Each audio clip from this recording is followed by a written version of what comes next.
an NGO.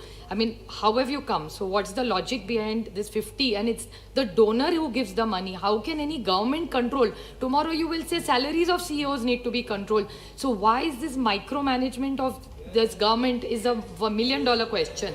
Second, I clearly need a clarification because I think there's some disparity in understanding and we need to clarify this to the nation.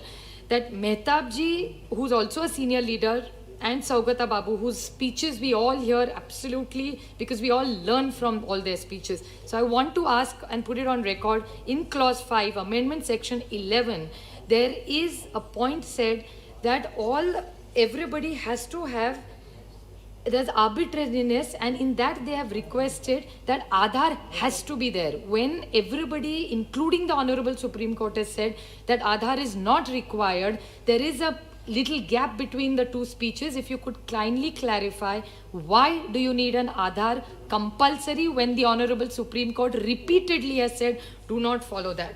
Another question is what you have recommended. I have absolutely no problem in you saying that good banks. Why is it only State Bank of India and only in Delhi? What logic does it make in this technology world where everything can be managed so well? I can't understand. And why only State Bank of India? Why not other banks? Are you trying to sow suspicion that other banks are not capable of opening an FCRA account or managing them? Or are you incapable of doing it? So can you please clarify why only State Bank? The other point is that the way arbitrary, 180 days, 180 days, and that NGO can stop work. We don't think NGOs do a bad work. It's very unfortunate from the Treasury when the speech came. And it's sad that he was a police and the way he defended today, it's actually a dark day for the police. As a retired police from Maharashtra, what example did he give?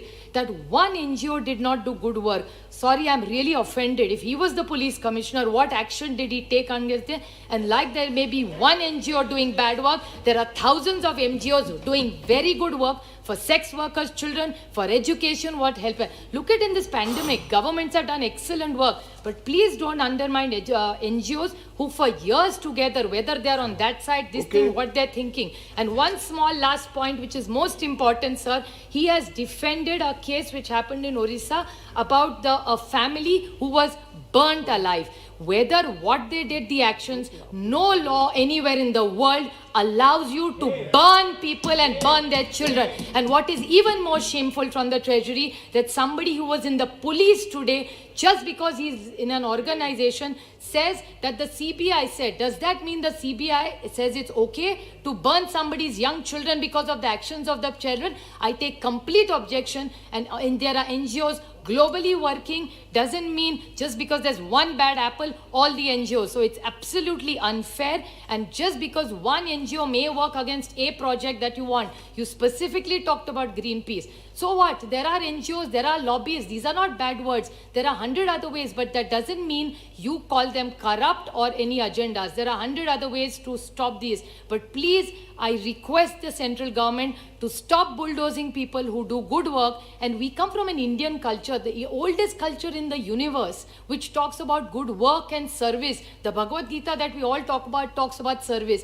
Please do not think the whole world is full of chores and bad people. Indian people are good people. Constantly this government thinks that everybody is doing something bad. And I would like to defend the NGOs. There may be a bad apple, but does not give you a right. You talk about emergency. This is almost like an emergency without calling an emergency. Thank you. माननीय सदस्यगण,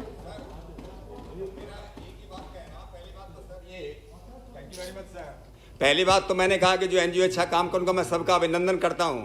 I did not condemn all the NGOs. I simply mentioned. Second thing, what happened in Odisha, I also condemned it. That was it was wrong to murder anybody, to burn anybody. I said it. I think Mrs. Supriya Sule did not understand that. I said what was the reasons for the motivating factor, that only I explained. Thank you, sir. माननीय सदस्य